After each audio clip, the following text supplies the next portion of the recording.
Hold on to your hats, folks, because this movie kicks off in a quaint little village, picture perfect serenity. A mama's about to pop out her fourth regret, and her eldest son, Ryan, bless his cotton socks, along with his two brothers, are pacing like caged tigers outside. Ryan's practically bouncing off the walls, dreaming of a little sister, his own personal princess. And guess what? Bam! Baby girl arrives. Ryan's face lights up like a Christmas tree, his wish came true. No more brotherly brawls. Then, get this, the village priest asks Ryan to name the little tyke.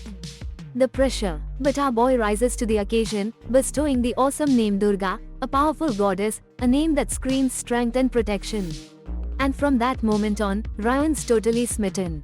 He's her knight in shining armor, showering her with big brother love. Then, one day, mom and dad are out of town, and the adventure begins. His folks dash off to town, for supplies, naturally, leaving Ryan in charge of his little SIBS. Days blur, then worry gnaws. Parents smear. But Ryan, this amazing kid, keeps those little tykes safe, patient as a saint. So, he bravely drags them to the priest, rain or shine, this kid's a trooper. The priest offers comfort, until Ryan overhears the creep's wicked plan, selling baby Durga. The nerve. Fear gives way to furious bravery. Ryan, machete in hand, like a tiny, awesome ninja, defends his sister. Then, genius strikes. He's plotting their escape to the city, that clever clogs. Big branches strategically placed, this kid's a superhero. Hold on to your hats, folks, because this is one wild ride. Picture this, our hero, Ryan, forces a truck to stop mid-journey, a daring heist, sibling style. They ditch their village for the bright lights and big smells of the city. Suddenly, bam, suspicion hits Ryan, that trucker's up to no good. Machete at the ready, he's protecting his family like a boss. Enter Sahil, a vegetable collecting superhero, who spots something special in Ryan. Now, Ryan's not one to whine, he calmly explains that if stray dogs can survive the market, so can they. With that killer confidence, he asks for work, promising to be a productive member of society. And guess what? He becomes a market hustling machine. Working hard, saving smart, and even making a deal with a savvy old woman, this kid's got hustle. This kid, Ryan, right? Total hustler. He's trading milk and bread, sweet-talking a lady for leftover scraps so his little brothers and sisters don't starve. Then, bam, another deal. Half his wages for a safe place to sleep? Sahil's in, and Ryan's working harder than a one-legged cat in a sandbox. Word on the street, this kid's destined for greatness. Fast forward 20 years, Sahil's all grey and wrinkled, facing off against a big-shot businessman, trying to gobble up every little stall. Even Ryan's siblings are selling food now. Sahil warns him, don't mess with the Ryan family. They're tougher than a $2 steak. But this guy ignores him. Then, boom, Ryan's big brother, a legend in his own time, shows up. Let's just say the businessman wished he'd listened, that bottle's about to get thrown. So, picture this, Ryan, smashed over the head with life's frying pan, but he's emerged as the ultimate fried rice king. Think handlebar mustache, a haircut that screams, I'm in charge, and a body built for dodging disgruntled customers. He runs the whole shebang with his two little brothers, Mu and Manikam, while his sister Durga holds down the home fort. 20 years of dad, mom, and big bro all rolled into one. Manikam's in college now, Durga's whipping up culinary masterpieces, all thanks to this incredible, slightly battered hero. Then, bam, Sahil bursts in, spilling the beans about Mu's little run-in with a businessman, who, oops, works for DY, the local godfather. Sahil's warning, dies territory. Time for Ryan to have a little chat with the big cheese himself. Hold on to your hats, folks, because this is a roller coaster. The city's top dog, Dwi, is meeting with setting seamen, and things are tense. Sedan's old man used to run this town, until Dwi, in a shocking twist, bumped him off and snatched everything. Setting, who was conveniently out of town at the time, is back with a vengeance, rallying his dad's old crew into a seriously scary gang. They're ruthless, they're in the illegal business big time, and they're not shy about taking out anyone who crosses them. Sedan's aim? Reclaim everything Dwi stole, peace treaty or not. He's dropping a not-so-subtle hint, payback's coming, Dwi. But hold on, just when you think the tension couldn't get any higher, Ryan and Seeker waltz in, groveling for forgiveness for some trouble their pal Moo caused. Dewey, ever the cool customer, shrugs it off, for now.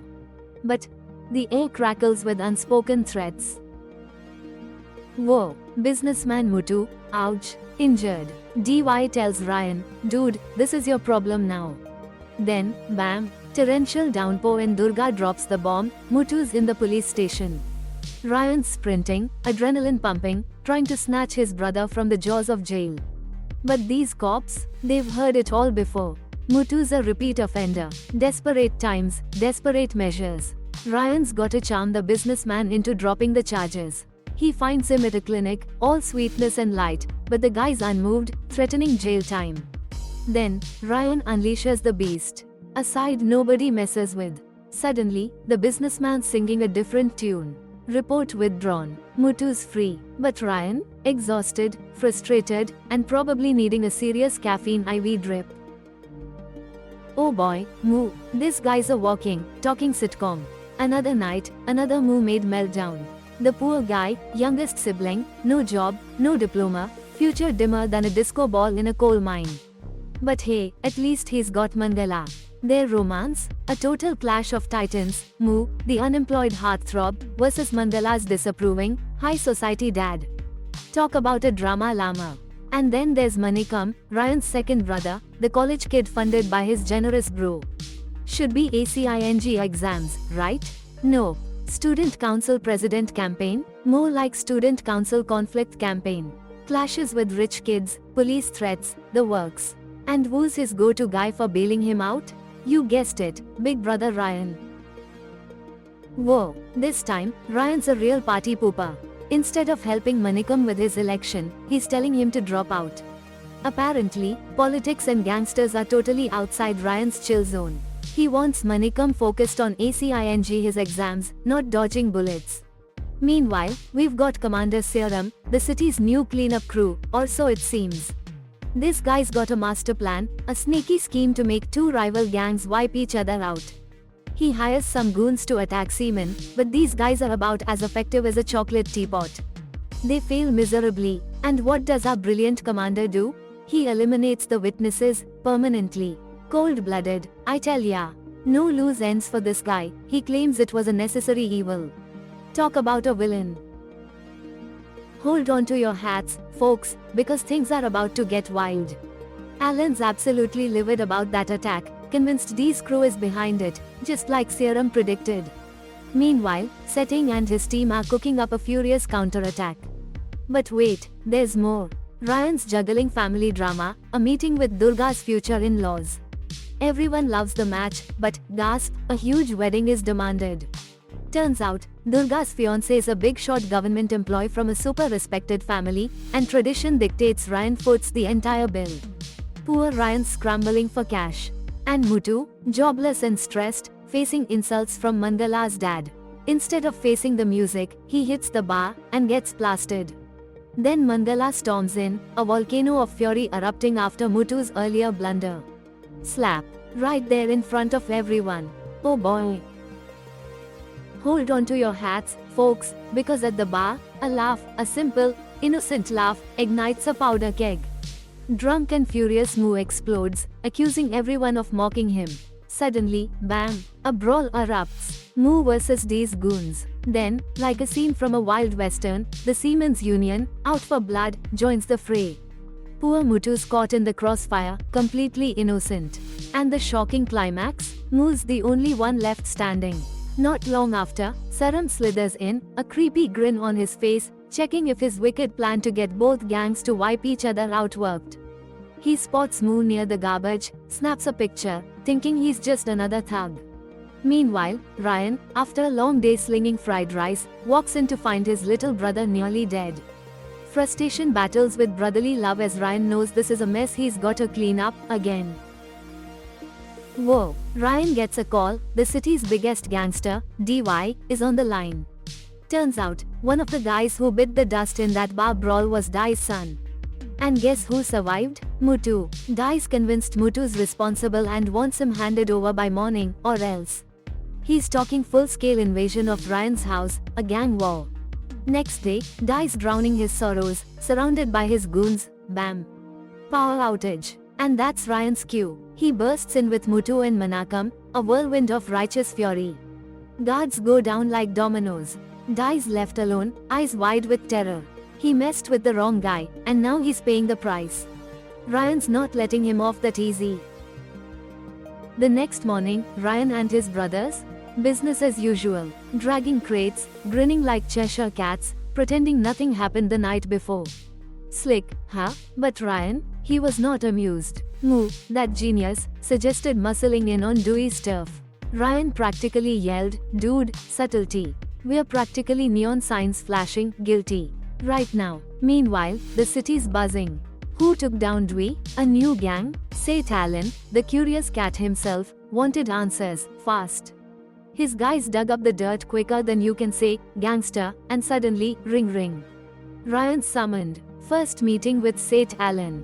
The guy who Ryan, completely unwittingly, had just done a huge favor for by eliminating his rival.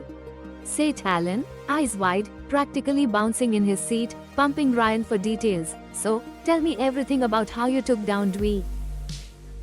So, Ryan totally denies everything. Seaman, this gangster boss, even tries to recruit him. Can you believe it? Ryan's all, nah, not my scene. But Seaman's got a feeling, a very bad feeling. That look in Ryan's eyes? Game over, man. Seaman knows Ryan's trouble, just like that dead guy, duh. Big trouble. He's plotting Ryan's demise. Perfect timing, right? Ryan's just hit the bank for Durga's wedding, a whole lot of cash. Seaman's goons, led by the incompetent GMA, are waiting, but bam. They vanish, one by one. Turns out, Ryan's not as easy a target as they thought. Underestimated? Absolutely. This guy's a ninja. Whoa, this kid, Ryan, raised on a diet of grit and survival skills, took down a whole gang like it was a Tuesday afternoon. Only GMA got away, for now. Forensics, naturally, got involved, and Serum noticed something wicked cool, the wounds. Long, pointy needle marks. Rain's signature. Suddenly, this wasn't some gang war, it was a one-man show. And our hero Serum's on the case. While Ryan's busy planning a wedding, Durga's, of course, Serum's sniffing out clues. And bam, he finds Ryan's name. Meanwhile, Moo's got his own drama brewing, Mangala's pregnant. Wedding and baby expenses? Oh, he's scrambling for cash, running from job hunting's a bust? Ryan knows the feeling. Desperate times, right? But with a wedding looming and some seriously unpleasant seafaring thugs on the loose, finding a job was the least of his worries. He had a bride to protect, Durga, his beloved, and a gang of goons to outsmart. He snuck into the bad guy's lair, expecting a showdown. Instead, he found Durga tied up. A trap. Suddenly, it wasn't about job applications anymore, it was a full-blown brawl. Ryan fought like a maniac, got Durga out, only to have the thugs swarm them again. Captured. Just when you thought it couldn't get worse. Hold on to your hats, folks, because this is a wild ride. Things went south fast. Ryan sees Moo and Manakam, his own brothers, brawling with a bunch of goons.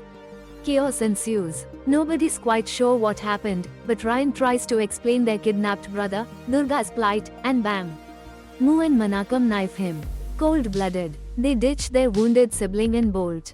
Luckily, Durga, sprung by the thugs, finds Ryan and, with a little help from some heroic seamen, gets him to a clinic. Turns out, Moo and Manakam were secretly working for the villainous Seth Raman. Betraying their own flesh and blood? Seriously? Seaman's mortified. I had no idea they were brothers, he cries. After a few stiff drinks, the truth spills out. Years of simmering frustration and anger at Ryan boiled over into a shocking act of betrayal. Ryan, the ever-controlling big brother, bless his cotton socks, always had their best interests at heart. But Moo and Manakam, too busy being selfish to notice. They saw Ryan's guidance as criticism, fueling a resentment that simmered and boiled over. Then, bam, job hunting Muthu stumbles into Seth Ren's shady crew, big bucks, dirty deeds, the whole shebang. He ropes in Manakam, secretly, pretending their ill-gotten gains were for Durga's wedding, the nerve. Sahil, ever the observant one, overhears the whole sordid affair and spills the beans to Durga. The devastating truth: Ryan, the brother she adored, was stabbed by Mu and Manikam. The next morning, wedding day chaos, Durga vanishes. Mu and Manikam frantically question Sahil, only to be hit with a gut-wrenching reminder: they stabbed their own brother. Might Ryan forgive them? I wouldn't bet on it. Durga, a sister fiercely loyal, wouldn't let those goons who hurt her brother get away with it. Mu and Manikam, heartless betrayers, happy to let Seaman try to murder her and Ryan while they were still nursing their wounds. Talk about a wedding crasher. Instead of cake, Durga was dodging thugs. Ryan, bless his heart, woke up just in time to save his sister from a beatdown. Escape was their only option. 9 long months hiding, Ryan recovering from his near-death experience, while those backstabbing brothers Mu and Manikam climbed the ladder of success, all thanks to Seaman. Manikam, the ambitious weasel, was. Hold on to your hats, folks, because this is a roller coaster. Muthu's lavish wedding, his baby's arrival, all courtesy of Seaman's generous, and maybe slightly misguided, largesse. Meanwhile, Mu and Manikam lived the high life, blissfully unaware of the brewing storm. 10 months later, baby arrives, Ryan's healed and ready for payback. Sahil, Ryan's envoy, storms in, demanding Seaman hand over his personal assistant, GMA. Seaman's jaw drops, until Sahil drops the bomb. GMA's messed with Durga big time. Remember Durga's childhood? Bullies grabbed her hand? Ryan, he disabled them permanently. Now, with GMA ruining Durga's future, Sahil's warning is crystal clear: payback's a dish best served cold, and brutally effective. Hold on to your hats, folks, because this is a roller coaster. Seaman, bless his cotton socks, thought he'd outsmart Ryan, but boy, was he wrong. His wife gets snatched, forced into a hostage exchange for GMA? The nerve. Next morning, they pierce the stage for this epic showdown, but Ryan pulls a double cross, snagging both GMA and Seaman's wife. Talk about a marital meltdown. Seaman's first wife? Secretly thrilled. But wait, there's more. Wife number 2 gets dumped near the station, phew. While a machete-wielding Durga unleashes her fury on a very sorry GMA. Meanwhile, Seaman's trying to wring Ryan's location out of poor Sahil, who's just laughing his head off. This story is wild. Hold on to your hats, folks, because this is a wild ride. Ryan? Oh, Ryan's not having a good time. Enraged sailors? Check. A dead sailor? Double check. It all went down on celebration night. Ryan and Dura, already in the crowd, were not in the mood for partying. Dura, fueled by revenge, wastes no time taking out Manikam. Meanwhile, Ryan's a one-man wrecking crew, taking down Seaman left and right. These guys are trapped, completely surrounded. Seaman and Mu, panicked and outnumbered. Poof. Gone. Then, Mu, the genius, decides to help Seaman attack Ryan, like that's going to end well. Instead, Ryan turns the tables and, well, let's just say Seaman's night ended rather abruptly. Petrol, ready to roast him alive. But wait, Seaman remembers Seeker's taunts, the smug laughter, knowing Ryan's payback would be epic. Muthu's all that's left. Ryan, the forgiving brother, almost lets him go, almost. But Muthu's treachery, hurting Durga, his beloved sister? Unforgivable. No way a traitor like Muthu gets a free pass. Twist. Ryan's not solo. He's got a deal with Seoram, the city's shadowy protector, who's got his own agenda: get rid of those thugs. But, oh the irony. Seoram plans to off Ryan later. Smart move, but not smart enough. Ryan and Durga, they're out of here, hopping into a truck, just like old times, leaving Seoram with more questions than answers. And that, my friends, is how you tell a story with a bang and a truck.